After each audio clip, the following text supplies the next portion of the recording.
Bueno, continuando con el bloque de clases de la unidad terminal 2, vamos a empezar con la última parte de la unidad terminal 2 que corresponde al supramesocólico. Okay. Bien, entonces en esta parte vamos a hacer la revisión de las características anatómicas del estómago y de las características anatómicas del vaso, que son los últimos dos órganos que nos falta por describir del complemento de la región del supramesocólico. Ahí tenemos la literatura a consultar, anatomía humana de Rouvier, anatomía humana de Boucher. Vamos a empezar entonces con estómago. El estómago es la segunda víscera en tamaño más grande del área del supramesocólico. Es una víscera hueca. Se define, ¿verdad?, como una evaginación o un divertículo de ese intestino medio, que forma parte de la edad embrionaria. Él está situado en la región del epigastrio y se extiende incluso en algunas partes hacia la región del hipocondrio izquierdo. Tiene una situación, y es que en la vida embrionaria estaba fijado hacia la parte posterior de la cavidad abdominal a través de una estructura repliegue peritoneal que se denominaba mesogastrio. Posteriormente, el mesogastrio involuciona y eso hace que este sáculo, ¿verdad?, sufra una rotación aproximadamente de 90 grados, en donde ya esa evaginación no se hace anterior, sino más bien se hace lateral. La forma característica de este estómago es lo que se hace una sinonimia, una correlación a la forma de las gaitas inglesas, el órgano musical de gaita. También describe, pues, entonces, un orificio superior, el cual carece de una válvula anatómica propiamente dicha. Sin embargo, las diferentes estructuras funcionan como tal. Este orificio superior se llama cardias, que es donde ocurre la transición entre el esófago abdominal y el inicio del estómago, y tenemos un orificio inferior o de salida, el cual une ese estómago al bulbo duodenal, al inicio del segmento del duodeno, en donde sí existe un esfínter anatómico bien conformado y bien preciso, el cual se denomina píloro. Este estómago en forma de gaita va a tener entonces unas características donde tenemos una porción longitudinal y una porción horizontal. Se describen entonces en él una cara anterior, que es la que estamos viendo en esta proyección, y una cara posterior, como acuerdo a lo que estudiamos en las clases anteriores, forma parte del límite de la transcavidad de los epiplones. Vamos a tener entonces una curvatura menor y vamos a tener entonces una curvatura mayor, donde por encima del cardia, todo lo que se encuentre de ese estómago por encima del cardia se denominará fundus gástrico o tuberosidad mayor, y lo que está en relación al píloro se va a llamar entonces antro gástrico o tuberosidad menor. Muy bien. Con respecto a la curvatura menor, nosotros vamos a tener que el punto que se divide la porción vertical de la porción horizontal se llama incisura de His. Ok. Muy bien. Dentro de los elementos... Aprovechar de descargué.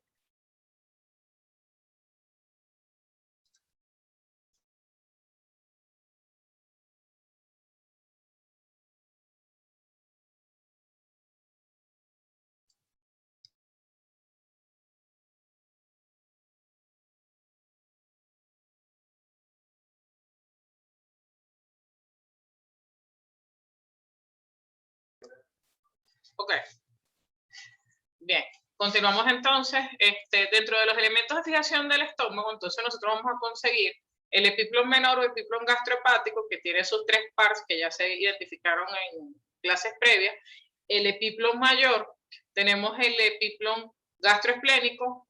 Vamos a tener dentro de los ligamentos el ligamento frenogástrico y el que se encuentra en la parte más superior hacia el fundus gástrico. Con respecto a las relaciones del estómago, bueno, aquí podemos identificar el orificio superior, el orificio del cardias, el orificio inferior, el orificio pilórico, en donde se forma un esfínter en forma de moneda que está allí. Bien. Dentro de las relaciones, nosotros vamos a tener entonces que este estómago se relaciona en la parte anterior con 3 elementos, con el lóbulo izquierdo del hígado, que aquí está rechazado, con los últimos arcos costales del reborde costal izquierdo, y la parte del antro gástrico sí está netamente relacionado con la pared anterolateral del abdomen.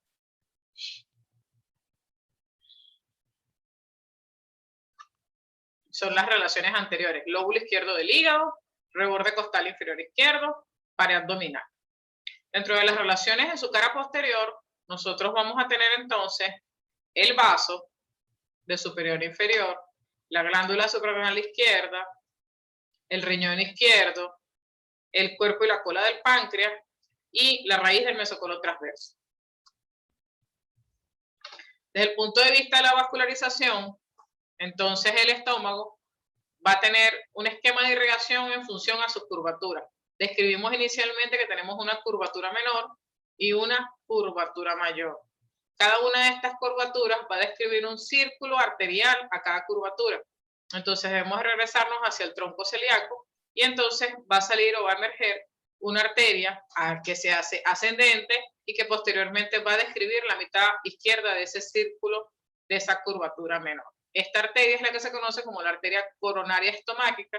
Recibe su nombre en virtud de que la dirección y la forma que asemeja en su paso por la curvatura menor es como el de una corona estomáquica, porque es en relación al estómago.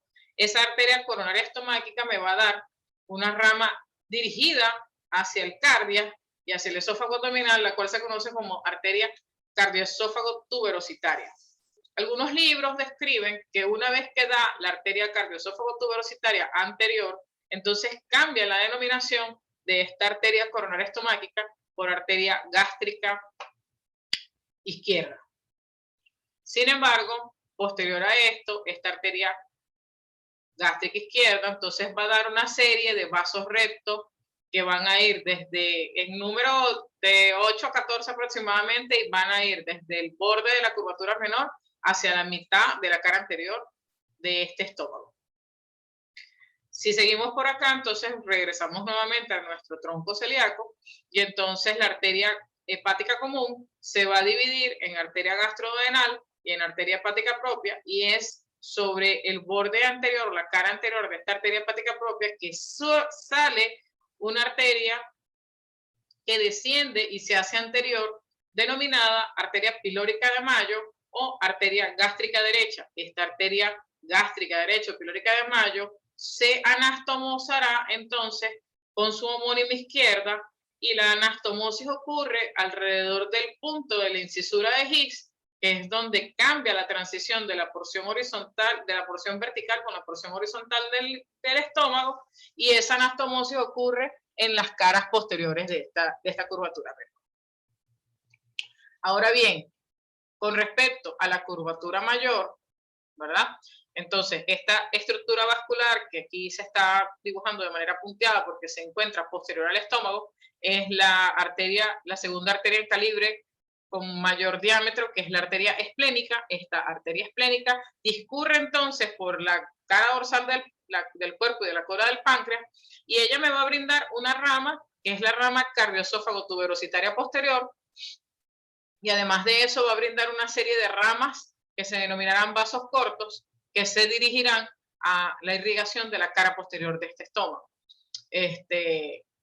Finalmente, esta arteria esplénica, antes de meterse o involucrarse ya en el hilio del vaso, en el hilio del órgano para el cual está su irrigación, va a dar otra rama que se le conoce como arteria gastroepiploica izquierda, y esta arteria gastroepiploica izquierda discurre por la mitad izquierda de esta curvatura mayor del estómago. Ahora, si nos regresamos nuevamente al tronco celíaco, aquí tenemos entonces la arteria hepática común. Esta arteria hepática común se va a bifurcar en hepática propia, que ya la mencionamos, y en arteria gastroduodenal. Una de las primeras ramas que emite la arteria gastrodenal es la arteria gastroepiploica derecha, y esta arteria gastroepiploica derecha se va a anastomosar con la arteria gastroepiploica izquierda, que viene como rama de la arteria esplénica, y ellas, al fusionarse aproximadamente en el punto medio de esa curvatura mayor, igualmente van a dar una serie de ramas, múltiples vasos rectos descritos en esta zona, en número de 8 a 16 aproximadamente, que son los que me van a dar la irrigación de la mitad más inferior de esa cara anterior del estómago. O sea que el cuerpo gástrico básicamente está irrigado, incluso el antropíloro, por las ramas del circuito de la curvatura mayor. Ahora bien, si nos vamos entonces nosotros al drenaje venoso de este estómago, el drenaje venoso va a ser homónimo a su irrigación arterial. Entonces, las venas gástricas derecha e izquierda, que vendrían a recoger el drenaje venoso del círculo de la curvatura menor, van a drenar como vena gástrica izquierda directamente en la porta y como vena gástrica derecha directamente en la porta. Y el círculo de la curvatura mayor, que vamos a tener la vena gastroepiploica izquierda, drenará entonces en la vena esplénica, que va a pasar a ser afluente de la vena porta, y la vena gastroepiploica derecha va a drenar en el primer confluente venoso de la vena mesentérica superior, que es lo que se denomina como tronco venoso de Henle, el cual se los van a explicar posteriormente en la clase de inframesoportal. Muy bien, con respecto al drenaje linfático, existen actualmente dos maneras en cómo nosotros estudiamos esto. En el básico, que es el nivel donde ustedes están, entonces nosotros dividiremos el drenaje linfático por grupo, pero desde el punto de vista de importancia quirúrgica, ya hoy en día no se habla de grupos, sino se habla de niveles ganglionarios. Sin embargo, como la irrigación del estómago depende de 3 elementos arteriales y evidentemente el drenaje venoso del estómago va a depender de confluentes venosos homónimos a esta irrigación arterial, entonces vamos a tener el grupo de la coronaria, que son todos esos ganglios linfáticos que acompañan tanto a la vena gástrica izquierda como a la arteria coronaria estomáquica y que van a drenar básicamente la mitad anterior de esa curvatura menor del estómago. Vamos a tener el grupo de la hepática, que básicamente me va a drenar todo el confluente de la arteria gastroepiploica derecha, porque la gastroepiploica derecha es a su vez rama de la gastrodenal, que es a su vez rama de la arteria hepática común. Todo este drenaje de esta zona va a ser competencia de los ganglios del grupo de la hepática, y finalmente lo que corresponde a tuberosidad mayor y a la parte más superior del cuerpo gástrico va a depender del drenaje venoso de la esplénica y por consiguiente de los grupos linfáticos que acompañan a estas estructuras del grupo de la esplénica. Es más o menos así como nosotros establecemos entonces que el drenaje linfático del estómago va a depender de 3 áreas bien detalladas y que esas áreas van a estar en función a la irrigación arterial.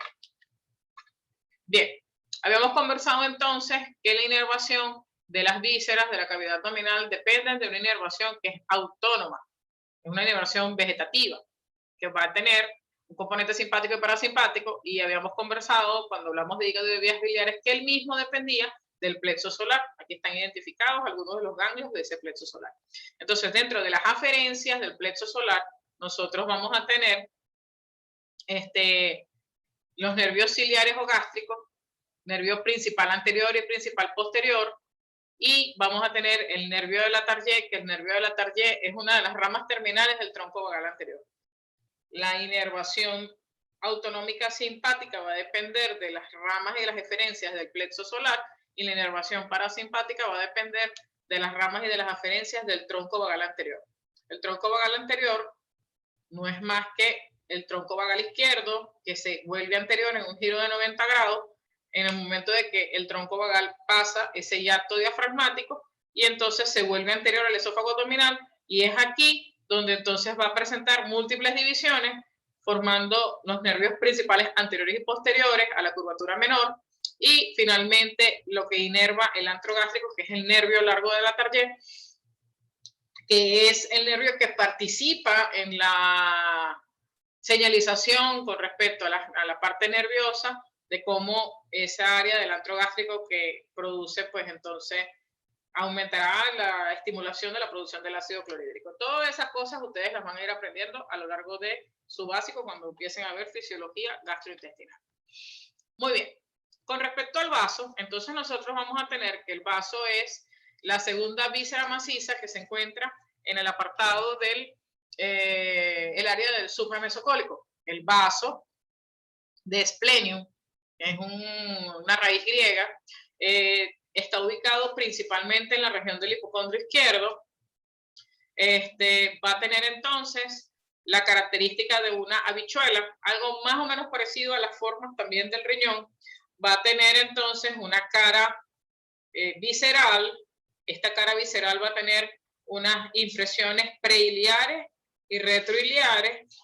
Vamos a tener un polo superior, vamos a tener un polo inferior, vamos a tener un borde anterior. Ese borde anterior puede tener ciertas indentaciones que son las que se denominarán entonces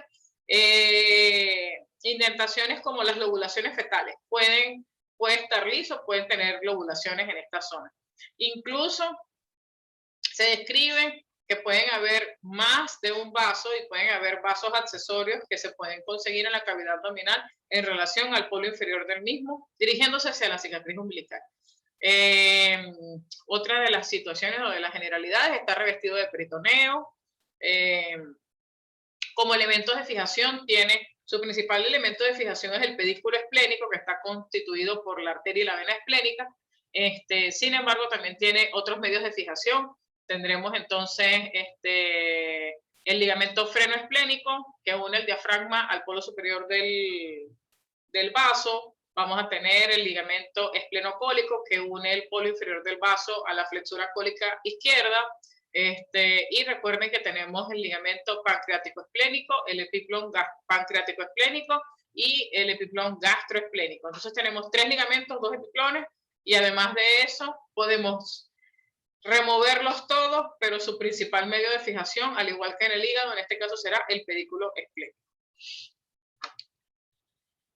Con respecto al pedículo esplénico, pues la arteria y la vena esplénica van a discurrir por encima de la cara del dorsal del páncreas. Ellas van a emitir la arteria una serie de ramas para la cara posterior del estómago, y antes de llegar al hilo esplénico, entonces ella va a hacer una división y va a formar una arteria polar superior, una arteria polar inferior, que va a dar la irrigación de los polos del vaso, y finalmente ya puede presentar arterias marginales o radiales que van a meterse en toda la profundidad del parénquima del vaso, o puede llegar de manera única y central, y ya desde el punto de vista intraesplénico, o sea, intraparenquimatoso, hacer la bifurcación de la misma. Con respecto a las relaciones, bueno, tiene íntima relación con el cuerpo gástrico y la cara posterior del estómago. Tiene íntima relación en la zona retroiliar, sobre todo, con el riñón izquierdo, la glándula suprarrenal izquierda, y tiene una íntima relación con la cola del páncreas hacia la zona por debajo del ilio e incluso preiliar. Tenemos una articulación, una irrigación arterial explícita por la arteria esplénica, es rama principal del tronco celíaco, que es la primera rama de la aorta abdominal, y su drenaje venoso va a depender, pues, evidentemente de la vena esplénica, que también forma parte de los principales afluentes de la vena porta. La arteria es anterior a la vena dentro de sus relaciones. Ambos son estructuras vasculares que manejan presiones muy elevadas. Igualmente, desde el punto de vista del drenaje venoso, todo lo del vaso recoge, además de las diferentes afluentes que llegan a esa vena esplénica, pasa por la cara dorsal del páncreas hasta confluir con la vena mesentérica inferior para formar el tronco esplenomesoraico y darle origen posteriormente a la vena porta. Desde el punto de vista del drenaje linfático, tiene pocos ganglios, pero son ganglios que están en relación con su hilio esplénico, y posteriormente la dirección, pues, de este drenaje linfático va a ser dirigido hacia los grupos de los ganglios celíacos que están en torno al tronco celíaco. La inervación del vaso está dada básicamente por filetes nerviosos del plexo solar que van a originar lo que se denomina el plexo esplénico. Y ya con esto finalizamos entonces las clases de los 3 componentes diferentes del supramesocólico. Entonces,